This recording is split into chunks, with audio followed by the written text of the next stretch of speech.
Hello student तो अभी हम लोग सॉल्व करने वाले हैं SC Verma chapter 30 Gauss's law objective 1 के दूसरे क्वेश्चन को। और स्टूडेंट इसके पहले के जितने भी क्वेश्चन हैं उन सारे क्वेश्चन के सॉल्यूशन के लिंक आपको नीचे डिस्क्रिप्शन बॉक्स में मिल जाएंगे या फिर आप प्लेलिस्ट में भी जाकर देख सकते हैं। तो प्लीज जो भी स्टूडेंट चैनल पर नया है चैनल को सब्सक्राइब करें, लाइक करें, शेयर करें। और स्टूडेंट देखते हैं क्वेश्चन नंबर 2। स्टूडेंट ये क्वेश्चन कह रहा है A metallic particle having no net charge is placed near a finite metal plate carrying a positive charge। ठीक है, एक फाइनाइट मेटल प्लेट है, एक फाइनाइट मेटल प्लेट है जिसमें पॉजिटिव चार्ज है, आप देख सकते हैं।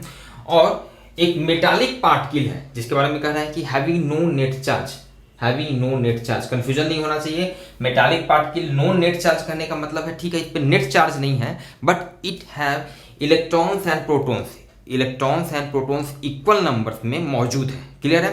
ठीक है, क्वेश्चन आगे कह रहा है the electric force on the particle will be. तो इस मेटालिक प्लेट के चलते, इस प्लेट के चलते मेटालिक पार्टिकल पे फोर्स जो लगेगा वो किस तरफ लगेगा? Towards the plate, away from the plate, parallel to the plate and zero. Clear है? स्टूडेंट समझिएगा, जैसे ही ये मेटल प्लेट है पॉजिटिव चार्ज है तो इसके चलते क्या होगा? इलेक्ट्रिक फील्ड इस डायरेक्शन में होगा, इलेक्ट्रिक फील्ड इस डायरेक्शन में होगा। ठीक है, अब इलेक्ट्रिक फील्ड इस डायरेक्शन में है, इस इलेक्ट्रिक फील्ड के चलते क्या होगा स्टूडेंट? मेटालिक पार्टिकल है, इसके अंदर फ्री इलेक्ट्रॉन्स है, सारे इलेक्ट्रॉन्स पे इलेक्ट्रॉन नेगेटिव चार्ज है, इलेक्ट्रॉन नेगेटिव चार्ज है, तो सारे इलेक्ट्रॉन्स पे फोर्स जो है इस डायरेक्शन में लगने लगेगा, अपोजिट डायरेक्शन में, क्योंकि F इक्वल्स टू QE से, F इक्वल्स टू QE से इलेक्ट्रिक फील्ड इस डायरेक्शन में है, इलेक्ट्रॉन नेगेटिव चार्ज है, इसलिए फोर्स इस पर इस डायरेक्शन में लगने लगेगा।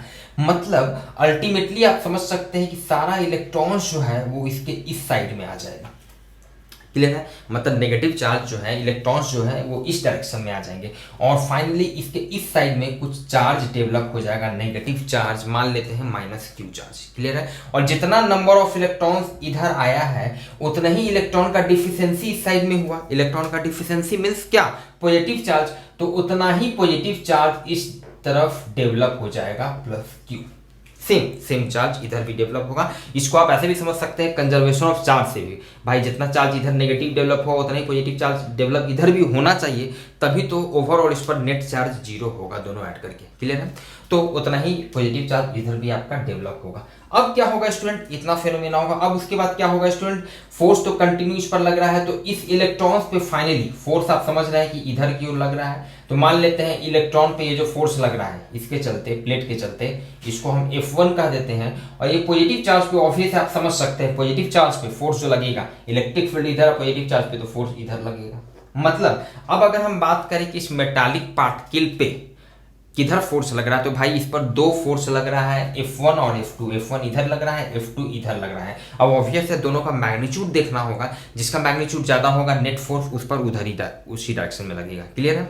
चलिए ठीक है, समझिएगा स्टूडेंट, F1 का अगर हम लोग वैल्यू लिखना चाहें, F1 का मैग्नीट्यूड लिख रहे हैं, F1 का मैग्नीट्यूड, तो चार्ज कितना है? Q इधर चार्ज डेवलप हुआ है और यहाँ पर इलेक्ट्रिक फील्ड मान लेते हैं स्टूडेंट, यहाँ पर इस पॉइंट पर इलेक्ट्रिक फील्ड, यहाँ पर इलेक्ट्रिक फील्ड अगर इसको हम लिखें, मान लेते हैं यहाँ पर इलेक्ट्रिक फील्ड E1 है, ठीक है।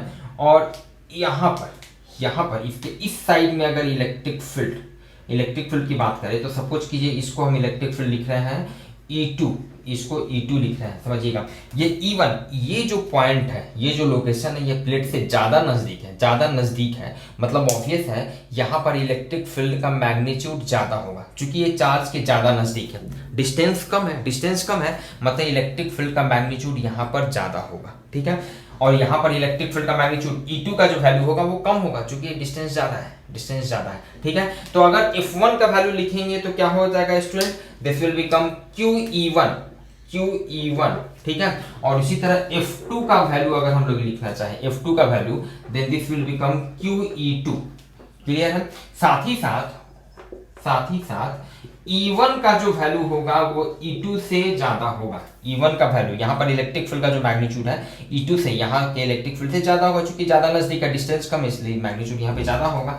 मतलब कि QE1 QE2 से ज्यादा होगा, मतलब कि F1 का वैल्यू F2 से ज्यादा होगा, F1 का वैल्यू F2 से ज्यादा होगा, इसीलिए नेट फोर्स किधर होगा? Net force on metallic particle पे नेट फोर्स स्टूडेंट किधर हो जाएगा? आप समझ सकते हैं towards the plate. F1 minus F2, इसको अगर एरो में दिखाना चाहें डायरेक्शन के साथ तो इस डायरेक्शन में होगा, मतलब इसका आंसर हो जाएगा towards the plate. Clear student?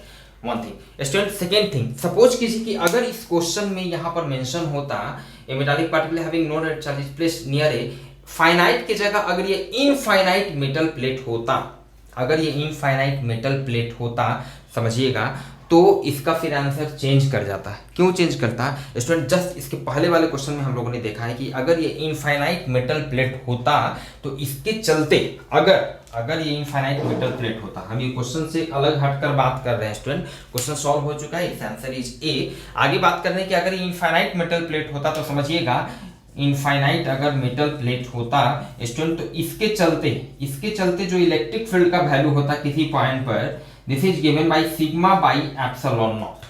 Just हम लोग इसके पहले वाले क्वेश्चन में देखे हैं। And important thing is that कि ये इलेक्ट्रिक फील्ड का जो वैल्यू होता है ये कांस्टेंट होता है, ये डिस्टेंस पर डिपेंड नहीं करता है। सिग्मा भी कांस्टेंट है, charge per unit area, epsilon naught is also constant. तो इलेक्ट्रिक फील्ड का मैग्नीट्यूड हर जगह कांस्टेंट होता है due to infinite metal sheet के चलते। ठीक है, तो अगर ये इनफाइनाइट मेटल शीट होता, सेम क्वेश्चन में सारा चीज सेम होता, इनफाइनाइट अगर हो जाता तो क्या होता भाई, इलेक्ट्रिक फील्ड का मैग्नीट्यूड जब सब जगह सेम होता, ठीक है, चार्ज का, इलेक्ट्रॉन्स का सेपरेशन के चलते चार्ज इसमें इंड्यूस होता, इधर नेगेटिव चार्ज इंड्यूस होता, इधर पॉजिटिव चार्ज इंड्यूस होता, सारा प्रोसेस होता, कोई प्रॉब्लम नहीं है। लेकिन जितना फोर्स इधर लगता नेगेटिव चार्ज पे उतना ही फोर्स इधर लगता। क्यों उतना ही फोर्स लगता? क्योंकि E1 और E2 का मैग्नीट्यूड बराबर हो जाता सिग्मा बाई एप्सिलॉन नॉट। और जब E1 और E2 का मैग्नीट्यूड बराबर हो जाता तो F1 और F2 बराबर, दोनों फोर्स बराबर, मतलब कि इस पर नेट फोर्स जीरो लगता। तो उस केस में इसका आंसर जीरो हो जाता। क्लियर है स्टूडेंट? तो मिलते हैं फिर नेक्स्ट क्लास में नेक्स्ट क्वेश्चन के सॉल्यूशन के साथ।